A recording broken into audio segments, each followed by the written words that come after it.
Bien, bien chicos, buen día con todos. Vamos a comenzar con la clase de Historia del Perú.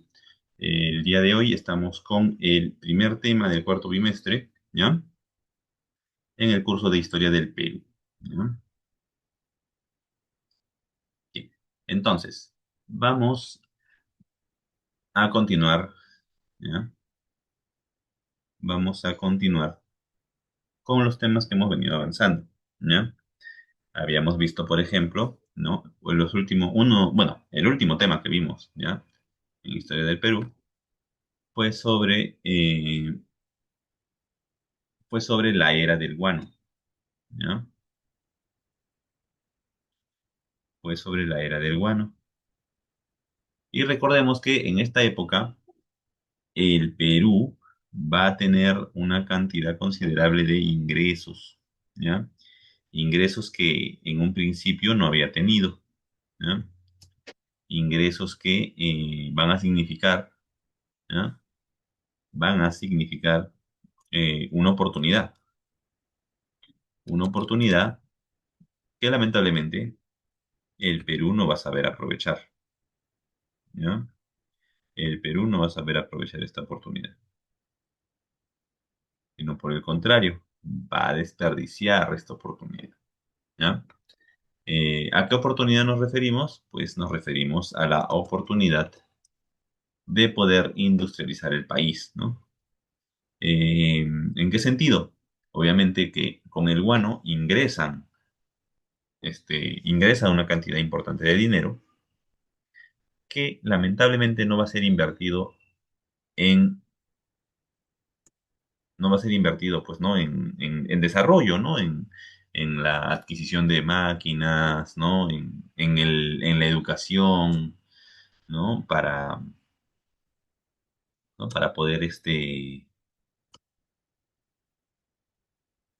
adquirir, pues, ¿no? Un tipo de producción industrial, pues, en este caso, ¿no?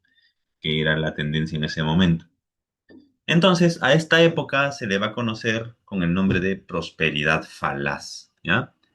¿Qué significa prosperidad falaz? Ese término lo utiliza el historiador peruano Jorge Basadre, ¿ya? Jorge Basadre va a denominar así a esta época. ¿Por qué? Porque, claro, se va a sentir una especie de prosperidad, efectivamente, ¿ya? Debido al ingreso de dinero, ¿no? Por el guano, ¿ya? Por la exportación de guano. Pero esta prosperidad va a ser falaz, o sea, va a ser aparente, no va a ser cierta. Va a ser una prosperidad, pero digamos, por encima, o sea, una prosperidad aparente, ¿ya? En el fondo no es prosperidad, ¿ya? Y bueno, vamos a ver por qué. Y el por qué lo vamos a encontrar en dos gobiernos, ¿ya? En el gobierno de Castilla y el gobierno de Echenique, ¿ya? Muy bien, entonces dice, primer gobierno de Ramón Castilla, de 1845 a 1851. ¿Ya? En este caso, este presidente sí logró completar ¿no? Su gobierno, en este caso, ¿no? Y dice, elección. La Junta de Gobierno de Manuel Menéndez convocó elecciones populares para presidente y Congreso. El Congreso se instaló el 17 de abril de 1845 y nombró 3 días después a Castilla como presidente de la República. Su primer gobierno se caracterizó por lograr la estabilidad política y prosperidad fiscal y orden administrativo, ¿ya? Entonces, vamos a subrayar esta parte, ¿ya? Dice, su primer gobierno se caracterizó.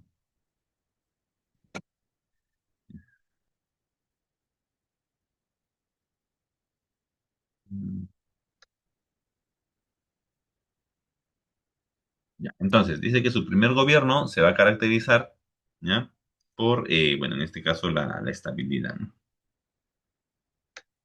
Se caracterizó por lograr la estabilidad política, prosperidad fiscal y orden administrativo. Y bueno, durante mucho tiempo se creía o se daba mm, digamos, entre la mayoría de la población, había un consenso en que Castilla fue un buen gobernante, ¿ya? En la época de Castilla hubo un buen gobierno, ¿ya?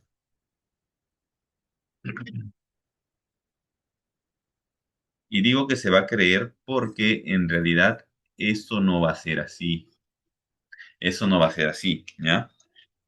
Castilla, claro, va a gobernar, sí, y va a parecer un buen gobierno.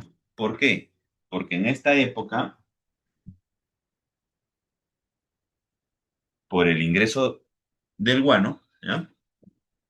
Va a haber dinero. Y bueno, es sencillo gobernar, ¿ya? Es sencillo gobernar, es sencillo gobernar en la prosperidad, es gobernar en la escasez.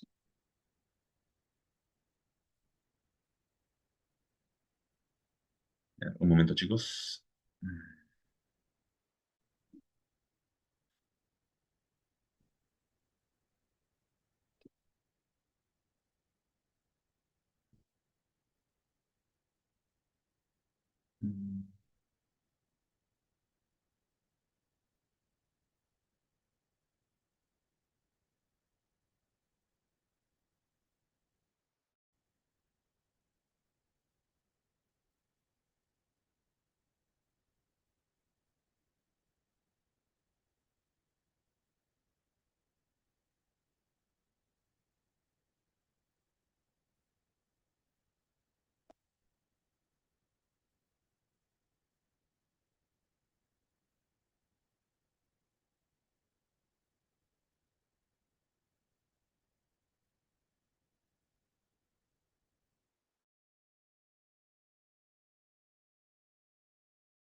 Bien, entonces, continuamos con lo que les estaba comentando, ¿ya?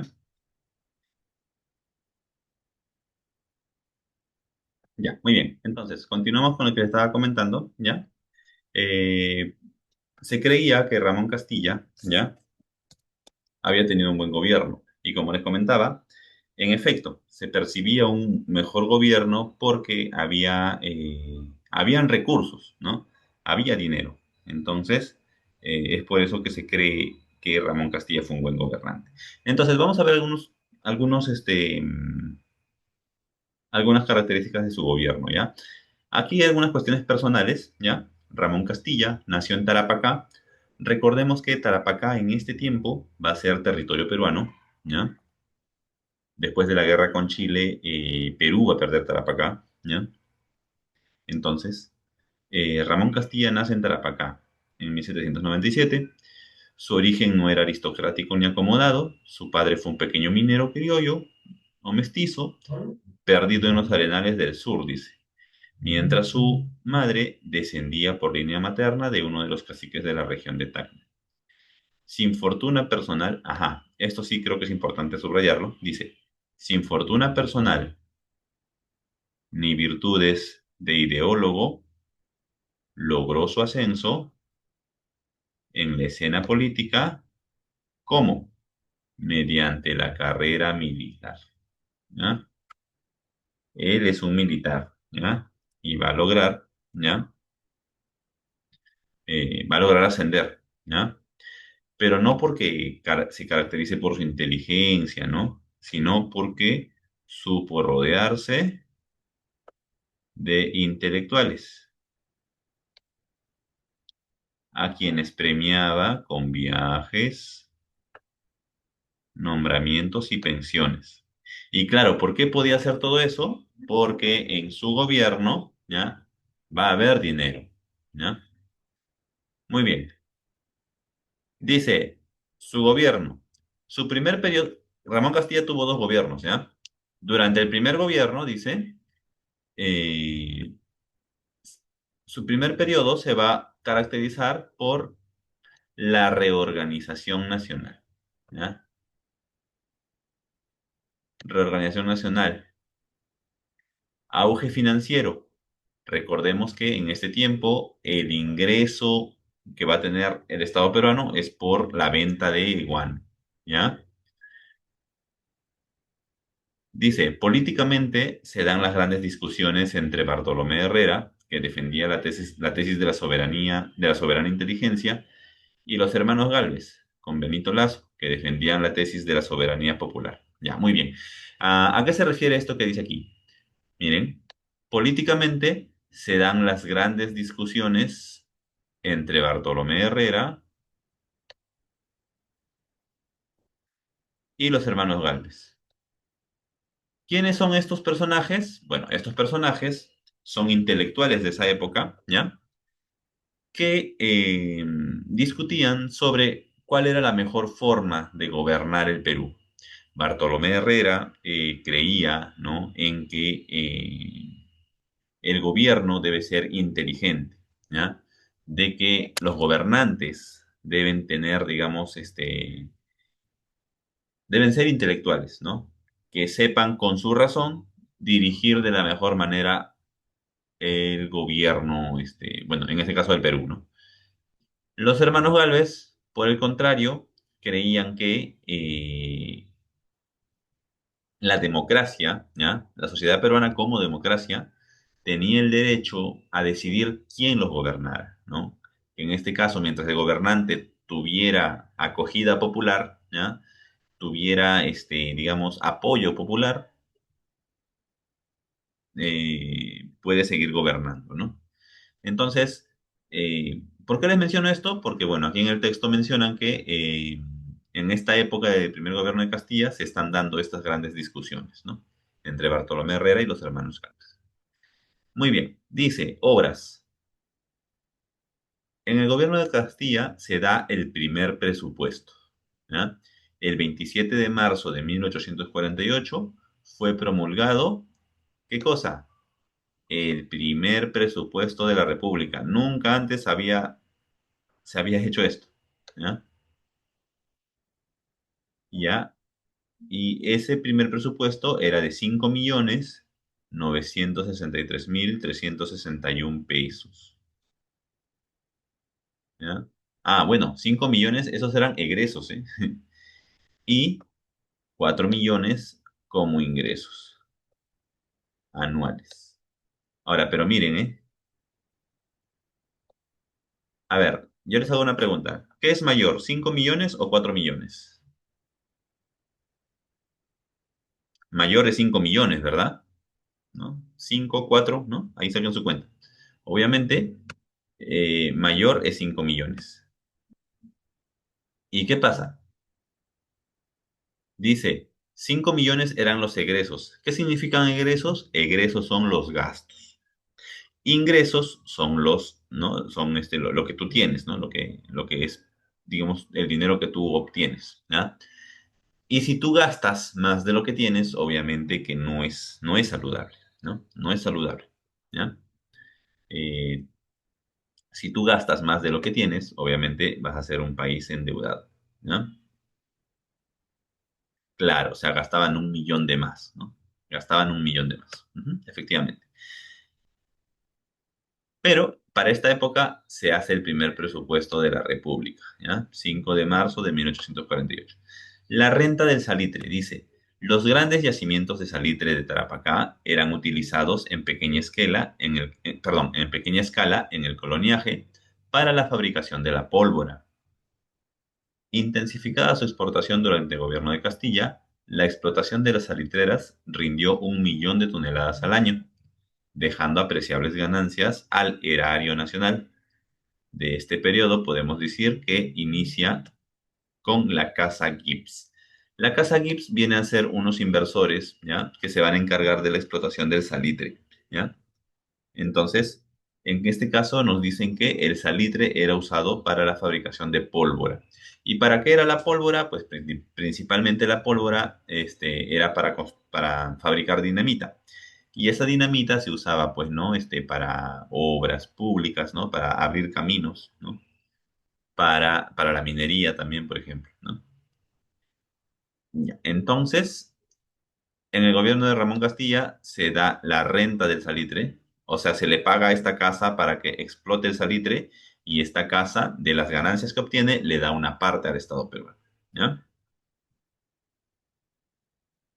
Se da esta ley, ley de consolidación de la deuda interna. Y esto va a ser importante, chicos. ¿Por qué?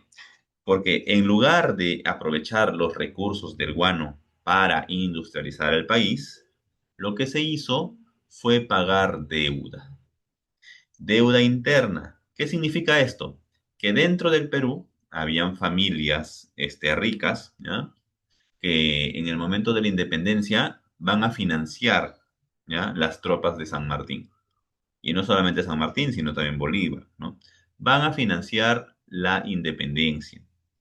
Entonces el Estado peruano, en lugar de invertir el dinero del guano, lo que va a hacer es desperdiciarlo pagando esta deuda. Ahora, está bien que el Estado pague sus deudas. Sin embargo, este pago de deudas se hizo de tal manera que habían personas que decían haber aportado, pero no se hacía una verificación. Por ejemplo, tú podías ir y decir, yo he aportado tal cantidad a las batallas de independencia, a las guerras de independencia. Y el Estado te creía y decía, ah, ya, ok, tome. Obviamente tampoco era tan fácil, tenías que ser influyente, tenías que tener contactos, tenías que tener cercanía con alguien en el poder, ¿ya? No, no se vayan a imaginar que cualquier persona podía acercarse y decir eso, ¿no? Obviamente tenías que ser una familia rica, ¿ya? Y bueno, así, entonces al final se terminaba pagando doble, pagando el triple, pagando hasta cuatro veces más, ¿no? Y pagando a familias que nunca tuvieron ninguna relación con la independencia, precisamente por esta ley de consolidación de deuda interna, ¿ya? Entonces, eh, ujú, se reconocieron, bueno, como bien dice acá, ¿no? Se reconocieron las deudas contraídas por el Estado, ¿ya? Durante las guerras de independencia, ¿ya? Entonces, en lugar de invertir el dinero en industrializar el país, se prefirió pagar deuda y seguir enriqueciendo a pocas familias. Dice, llegada de los chinos curíes. Se promovió la migración de los chinos, que provenían desde la isla de Macao, traídos por portugueses e ingleses. Ajá. ¿Ya? En el gobierno de Castilla se va a promover la migración de los chinos. ¿Ya? ¿Y por qué fueron traídos? Pues ellos fueron traídos por la falta de mano de obra. Por falta de mano de obra en las haciendas. Principalmente haciendas de caña de azúcar y algodón, ¿ya? Pero luego trabajaron cargando guano, ¿ya? Y construyendo ferrocarriles.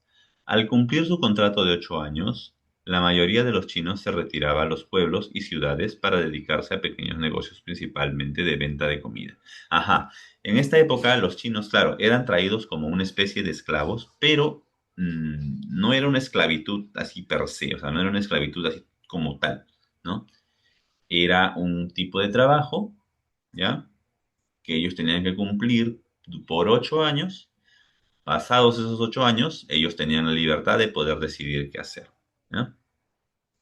Muy bien. Reglamento de instrucción pública.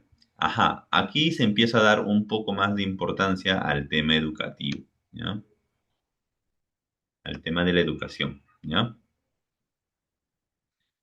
Este reglamento dice, permitió la expansión del sistema educativo, ¿ya? Modernización de Lima. Dice, se inicia la modernización de Lima con la construcción del primer ferrocarril. Ajá. Se inicia la construcción, modernización de Lima. Vamos a colocar ya. Subrayen esto. Modernización de Lima. ¿Con qué? Con la construcción del primer ferrocarril de América del Sur. Ajá. De América del Sur, ¿eh? No estamos hablando del Perú. El primer ferrocarril de América del Sur. Ningún otro país tenía ferrocarril. ¿Ya?